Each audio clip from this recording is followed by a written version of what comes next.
Merece entonces detenernos en el capítulo 1 de San Lucas para continuar afirmando y argumentando cuándo empieza la vida humana.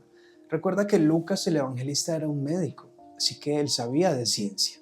Y no creamos que porque vivió hace 2000 años no tenía los conocimientos científicos de hoy. Tal vez le carece la tecnología y muchas cosas, pero los conceptos fundamentales de cuándo empieza la vida humana los tenía claros. Varias veces en ese capítulo 1 repite: concebirás y darás a luz un hijo. Esto es lo interesante. En el verso 31, Gabriel le dice eso a María, y en el verso 39, María sale deprisa a visitar a Elizabeth. Ahora, María vive en Nazaret, Elizabeth vive en Jerusalén, porque ella estaba casada con Zacarías el sacerdote y el templo estaba ubicado en Jerusalén. Así que si tienes una Biblia, busca en la parte de atrás y mira el mapa, la distancia entre Nazaret y Jerusalén, y te darás cuenta que es considerablemente lejos, tomando en cuenta que el medio de transporte en aquel entonces o era caminando o con burro o con camello quizás. Pero María sale deprisa, y cuando María llega a visitar a Elizabeth, dice que la criatura, al escuchar la salutación, el saludo de María, salta en el vientre de Elizabeth. Ahora el verso 38 nos dice que el bebé que hay dentro de Elizabeth tiene 6 meses de gestación. En otras palabras, Elizabeth tiene 6 meses de embarazo, y el tamaño de un bebé de 6 meses es considerablemente grande, con la habilidad de moverse y saltar. Lo interesante aquí es, la pregunta que tú debes responderte es: ¿qué tamaño tenía Jesucristo? Tomando en cuenta que hay unos 150 kilómetros desde Nazaret hasta Jerusalén, y ella sale por la región montañosa del verso 39. Si se recorre esa distancia, quizás en 5 días, seamos generosos y digamos que fueron 7 días. ¿Qué tamaño tenía Jesús en ese instante? ¿Qué tamaño tiene un ser humano de 7 días después de haber concebido? La realidad es que no se sabe cuándo concibió.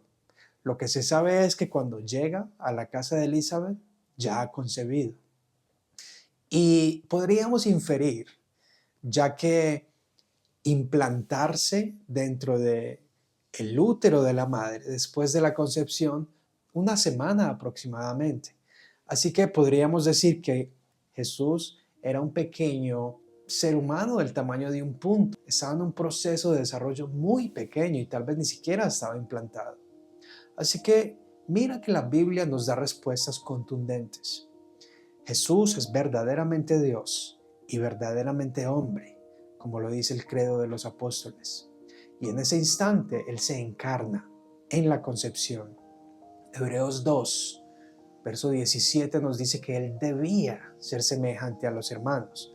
Así que tú debes entender que así como tú y yo hemos sido un embrión, un blastocito, empezamos desarrollándonos como esa célula, Jesucristo también.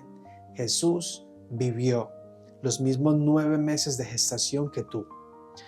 Típicamente celebramos la Navidad, el nacimiento de Cristo, y se celebra el nacimiento virginal porque Él es un ser divino, pero pocas veces hablamos de la concepción. Él vivió, Él empezó su viaje reconciliador con la humanidad, su misión desde la concepción. Así como Moisés hace miles de años dijo que Caín fue concebido, así 1000 años después, igual que Caín, igual que Sansón, igual que Jacob, que Isaac, que todos esos, Jesús comenzó su vida aquí en la tierra, en el tiempo y en el espacio, en el planeta, en el instante de la concepción. Y eso, mi estimado estudiante, debe crear una fortaleza increíble para ti, para tener la convicción de que si la escritura trasciende la ciencia y las opiniones humanas, tú posees la verdad. De modo que esa es la narrativa de la vida, de lo sagrado de la vida, y la ciencia lo confirma.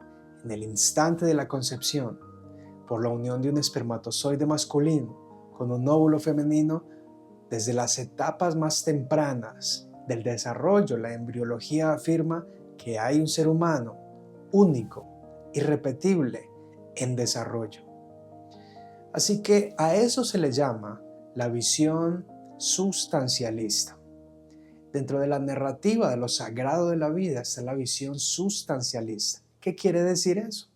Que el ser humano es persona y humano, sin diferencia, sin distinción, solo por el hecho de ser humano.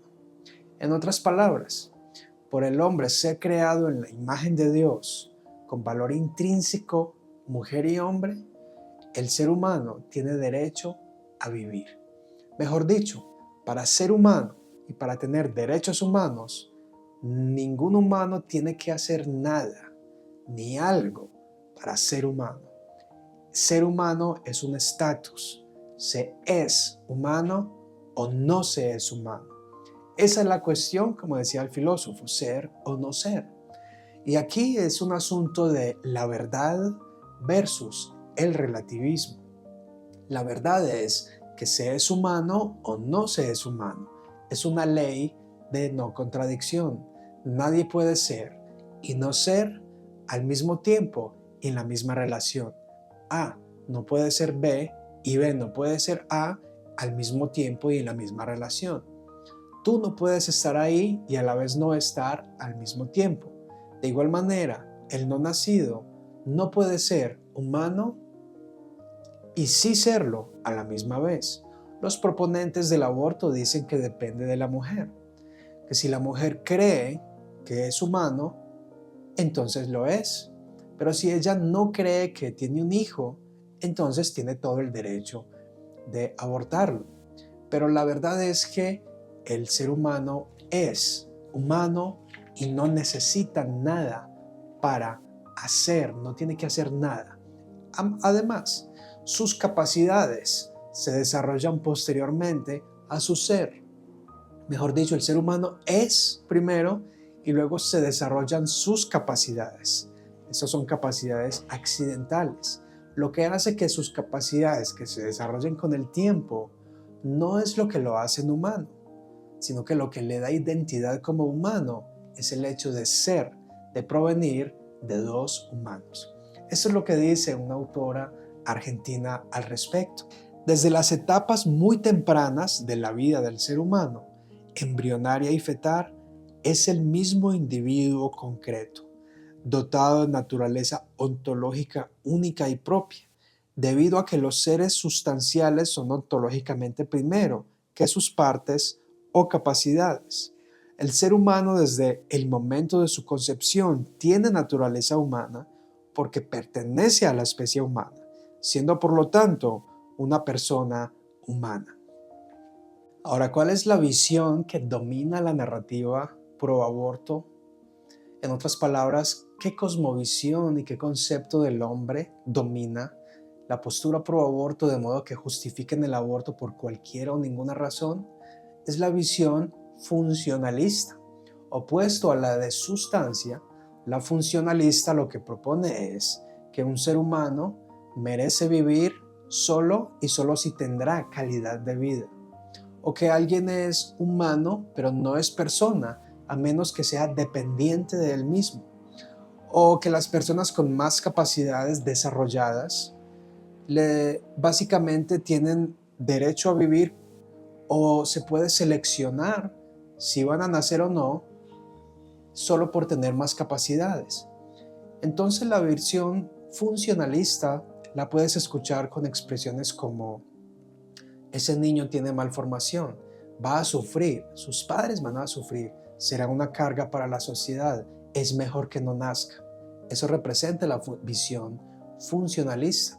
La versión de sustancia diría: aunque viene malformación, aunque será difícil y desafiante para sus padres, aunque tal vez habrán costos económicos, es humano, posee la imagen de Dios, tiene valor intrínseco y podremos sacrificarnos y tratarlo de manera misericordiosa y amorosa. Y tenemos fe que a lo mejor muchas cosas buenas vendrán. No podemos suponer hipotéticamente que será una tragedia. Así que implícitamente la versión funcionalista le atribuye valor al ser humano por sus capacidades. En otras palabras, cree en el valor extrínseco, externo, por lo que pueda hacer. Si tiene habilidades, por ejemplo, puedes escuchar visiones como: aunque la vida empieza en la concepción, hay un humano, como no siente, podemos abortar. Esa es otra forma de expresar esa visión funcionalista basada en capacidades. Pero ya hemos visto que el sentir no nos hace humanos. El sentir es una habilidad que se desarrolla con el tiempo, pero el hecho de no sentir no nos hace menos humanos. Así que esta es la narrativa de lo sagrado de la vida. En resumen, hemos usado la Biblia, la ciencia y la filosofía. Ahora tú puedes tener un panorama de la idea de la narrativa que ha llevado a normalizar el aborto en la sociedad, a implementarlo y a que gran parte de la población, cuando piense y pronuncie la palabra en aborto, no piensa en matar. Ahora tú, espero que tus convicciones de cuándo empieza la vida humana estén ahora más fuertes bíblicamente y puedas usar la ciencia y también entender cuáles son las dos visiones, una que es bíblica y una que no lo es, la que es pro vida y la que es pro aborto. Nos vemos en la siguiente lección.